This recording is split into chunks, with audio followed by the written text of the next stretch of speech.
Kalian pasti mengenal kisah seperti Raja Daud, Daniel, dan Musa. Tapi apakah kalian familiar dengan kisah yang satu ini? Kisah tentang seorang ratu, kaum bangsa Yahudi. Ia sering kita dengar namanya. Namanya sering digunakan oleh orang-orang di seluruh dunia. Tapi apakah kita mengenal tentang kisah hidupnya? Dan ia adalah Ratu Esther. Ratu Esther memiliki nama lahir Hadasa. Ia lahir dan dibesarkan di kerajaan Persia, tetapi ia adalah kaum bangsa Yahudi. Karena kedua orang tuanya meninggal dunia, maka ia diasuh oleh pamannya yang bernama Mordekai.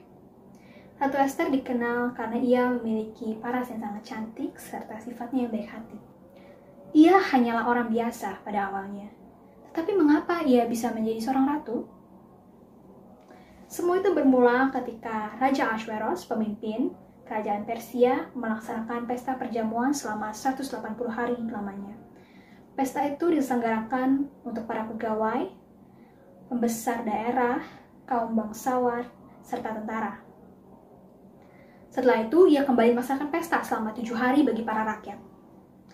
Di pesta tersebut, ia menyuruh agar Ratu Wasti menghadap kepadanya dan memperlihatkan keelokan dirinya di hadapan banyak orang. Tapi Ratu Wasti menolak.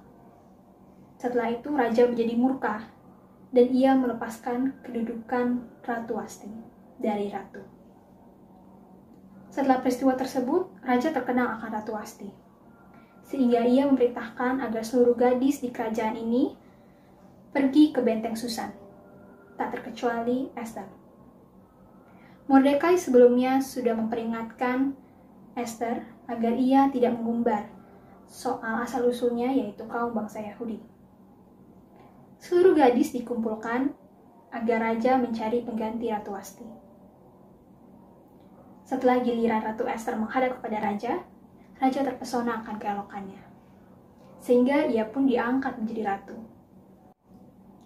Lalu apa yang dilakukan Mordekai selama Esther menghadap di hadapan raja? Ia duduk di depan gerbang istana. Tidak hanya duduk, tetapi ia melihat dua sida-sida raja bernama Bigtan dan Teres sedang merencanakan pembunuhan untuk raja. Mordekai yang mengetahui rencana tersebut akhirnya memberitahukan kepada Esther, dan Esther memberitahukan juga kepada raja.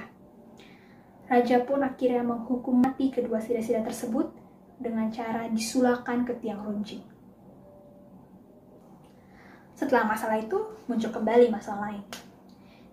Masalah itu bermula ketika Haman diangkat sebagai pembesar tertinggi oleh raja. Seluruh rakyat sujud bersembah di depannya, terkecuali Mordekai. Pegawai pun berkata kepada Mordekai, "Mengapa engkau melanggar perintah raja?" Mordekai merasa bahwa ia adalah kaum bangsa Yahudi. Satu-satunya yang berhak disujud hanyalah Tuhan. Haman yang mengetahui itu pun menjadi marah. Setelah ia mengetahui bahwa Mordekai adalah bangsa Yahudi, Haman berencana untuk tidak hanya membunuh Mordekai, tetapi juga membunuh dan membinasakan seluruh bangsa Yahudi di kerajaan tersebut. Maka Haman pun menyebarkan surat-surat ke seluruh petinggi daerah agar mengumpulkan seluruh bangsa Yahudi pada tanggal ke-13 Adar, agar siap untuk dibinasakan. Mordekai pun yang mengetahui rencana tersebut memberitahukannya kepada Ratu Esther. Ratu Esther yang resah pun berkata, "Suruh seluruh bangsa Yahudi agar mereka berpuasa 3 hari lamanya, pagi hingga malam." Maka ratu dan dayang-dayangnya pun melakukan hal tersebut. Setelah mendengar rencana dari Ratu Esther, Mordekai pun menyebarkan berita tersebut ke seluruh bangsa Yahudi di kerajaan tersebut. Setelah tiba 3 hari, Esther menghadap ke hadapan raja.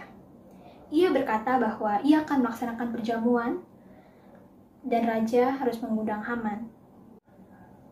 Haman pun menerima undangan tersebut. Yang awalnya riang menjadi marah karena ia melihat Mordekai tetap tidak mau sujud di depannya.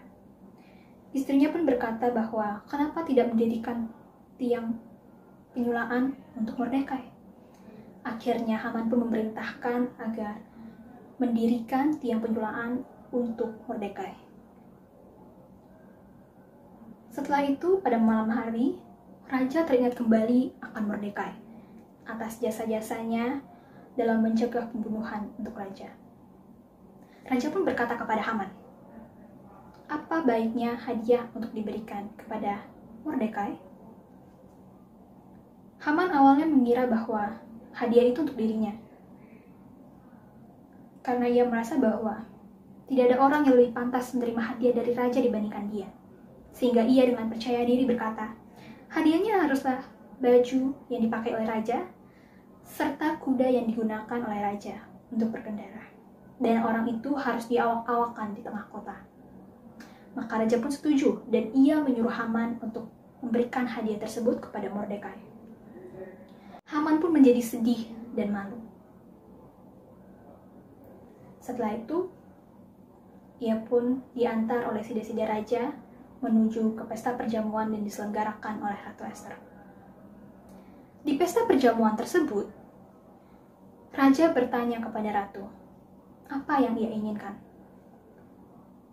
Ratu pun berkata, agar bangsa-bangsanya tidak dihukum dan dibinasakan.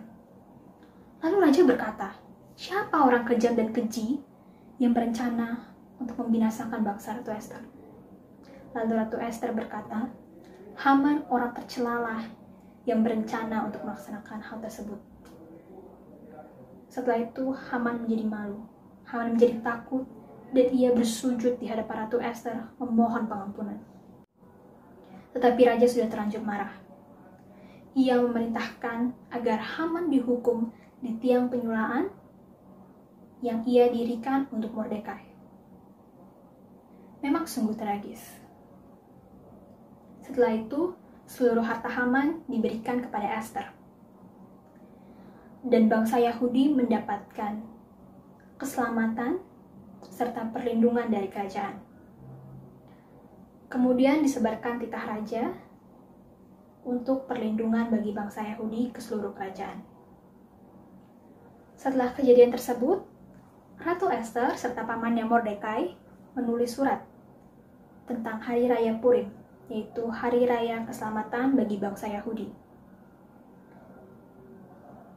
Kemudian rakyat pun bersukacita.